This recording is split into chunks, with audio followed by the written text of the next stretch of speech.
Salut à tous. Bon bah là on est chez Foulée, le partenaire qu'on vous a sélectionné depuis l'année dernière et on va aller voir Steven et on va parler technique sur le triathlon. Allez, allez.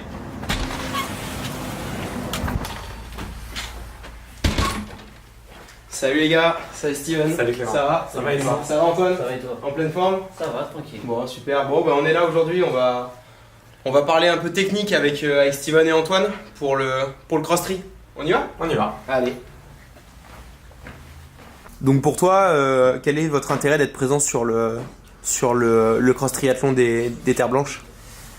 Le cross triathlon, c'est un événement qui est nouveau dans la région et c'est la deuxième année du coup que le cross triathlon va avoir lieu. Tout à fait. Donc on se devait pour nous d'être présents sur l'événement en tant que magasin spécialisé de Et un peu le magasin leader.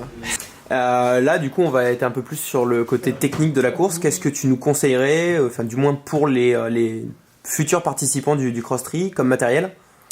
Alors comme matériel, c'est un triathlon qui est spécifique puisqu'il y a du trail et il y a du VTT. Donc en chaussures, on va commencer par les chaussures de trail, différentes d'une chaussure de running. Ensuite, il y a la combinaison en néoprène que l'on va utiliser dans l'eau, sachant qu'il y a une réglementation, c'est en dessous de 16 degrés, elle est obligatoire, et au-dessus de 24, elle est interdite. Bon, pour le moment, je te coupe, hein, elle est à 28 degrés. Donc C'est les Bahamas d'Espier. c'est ça.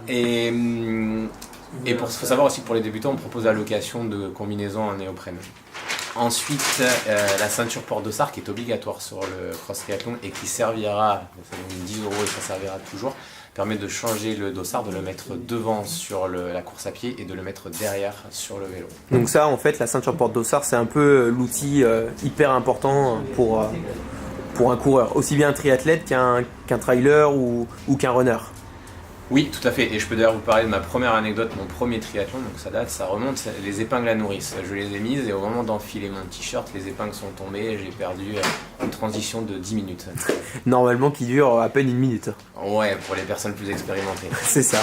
Bon, super. Et des petites astuces qu'on pourrait avoir pour les personnes qui commencent à avoir une expérience et qui veulent progresser sur ça?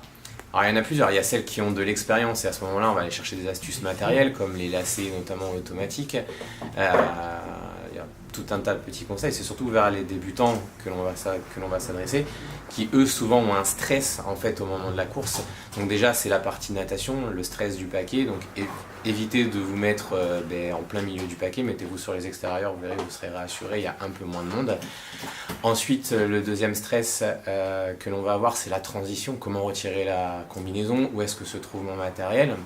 Donc je le conseille encore une fois pour les personnes qui débutent, ne vous prenez pas la tête à mettre vos chaussures de vélo déjà sur le vélo, posez les chaussures au sol, posez la serviette au sol, mettez le casque d'un côté, les lunettes à l'intérieur, la ceinture porte-dossard de l'autre côté du vélo, et surtout anticipez et entraînez-vous. Plus vous resterez calme en fait le jour J, plus vous serez préparé et moins il y aura de stress inutile. Donc l'intérêt de bien se préparer avant la course est hyper important pour avoir des moments beaucoup plus plaisants pendant la course en fait. Ouais, tout à fait, et j'en profite pour rebondir aussi sur la transition entre la partie vélo et course à pied où généralement les cuisses ont tendance à charger en acide lactique. Et donc pensez aussi à vous entraîner sur cette fameuse transition, à avoir l'habitude de rouler et ensuite de courir. C'est très différent. Ok, super. Du coup, est-ce que tu peux nous présenter une chaussure un peu plus typée trail pour la course? C'est une chaussure de trail, à la différence d'une chaussure de route, nous allons avoir surtout une excellente stabilité de chaussure, donc un bon maintien sur la coque arrière, bon maintien plantaire, une chaussure qui reste bien dans l'axe quand vous posez le pied, notamment sur les rochers rochers et pierres qu'il y aura sur le cross triathlon. Et ensuite une excellente accroche aussi, donc semelle Vibram pour éviter de glisser. Maintenant là je vous ai présenté un modèle de chaussure idéal, mais sachez que pour choisir une chaussure il y a bien plus d'un critère. Il va y avoir votre foulée, c'est pour ça qu'on effectue une analyse de foulée lorsque vous venez au magasin. Il va y avoir votre poids, il va y avoir votre vécu sportif, il va y avoir vos pathologies, votre voûte plantaire, la largeur, la hauteur de votre pied, ce que vous aviez comme chaussure, bref, il y a beaucoup d'éléments que nous prenons en compte pour vous aider à choisir votre chaussure. Donc Steven, pour le cross-tri, qu'est-ce que tu nous conseilles comme trifonction là, pour ceux qui vont débuter? Alors déjà, comprenons l'intérêt d'une trifonction, 3 épreuves. La première intérêt d'une trifonction, ça va être de sécher rapidement, notamment pour la partie natation. Ouais. Bon, ça va, au cross triathlon, il fait plutôt beau. Ouais, l'année dernière, on a eu des grosses chaleurs. Normalement, ça devrait être pareil cette année. On croise les doigts. On croise les doigts, effectivement. Ensuite, sur la partie vélo et VTT pour le cross triathlon, on a une chamoisine entre les jambes. Donc ça, pour ceux qui ont roulé des heures en VTT, ils pourront vous expliquer l'intérêt d'une chamoisine. C'est assez important, ouais. Sans rentrer dans les détails. Et ensuite, pour la partie course à pied, très confort et parfois gainante sur certaines. Et là, je vois du coup avec celle-ci, là, vu qu'on a dit qu'il faisait chaud, tu as la possibilité de l'ouvrir. Comme ça te permet aussi d'aérer et d'avoir de ne pas être trop compressé avec la chaleur. Tout à fait. Et puisqu'on a parlé aussi d'alimentation, on va retrouver des poches sur l'arrière, notamment pour pouvoir mettre ranger les gels. Ces petits gels. Donc sur le cross triathlon, restons sur des produits globalement simples, puisqu'on nous sommes entre 2 à 4 heures d'effort. Ce qui suffit largement. Très bien. Et du coup, pour le cross tri, ceux qui veulent débuter en partie natation, est-ce que comme on disait tout à l'heure que vous aviez des combinaisons?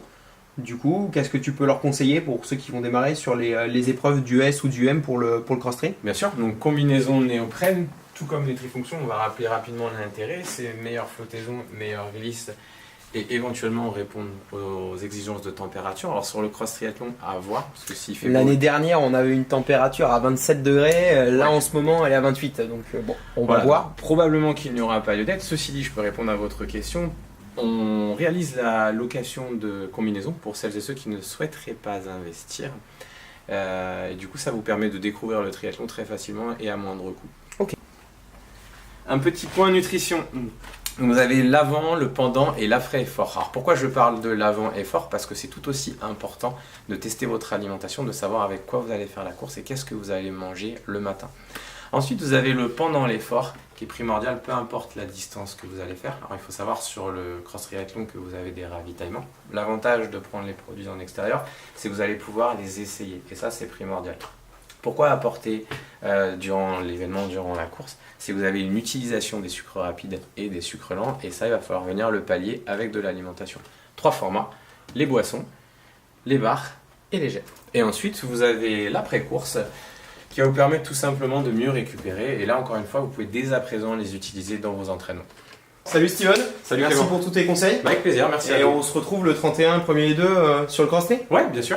Super. Antoine, Au revoir Clément. merci, bonne journée. Merci toi aussi. Et nous, on se retrouve la semaine avant, juste ici, du mardi au jeudi, et vous pourrez retirer tous vos dossards. À bientôt, salut, ciao.